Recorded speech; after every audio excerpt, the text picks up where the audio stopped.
In this video, I'll show you how to set up parental controls on your devices to keep your kids safe online.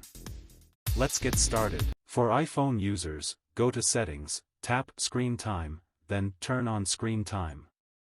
Set a passcode and customize restrictions under Content and Privacy Restrictions. For Android users, open Settings, select Digital Wellbeing and Parental Controls, tap Set up Parental Controls, and follow the prompts to create restriction. On Windows, go to Settings, select Accounts, then Family and Other Users.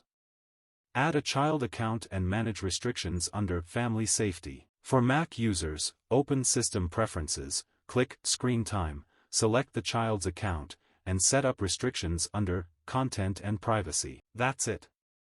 Setting up parental controls is quick and easy to ensure your child's safety online. Like and subscribe for more tech tips on CyberTheo.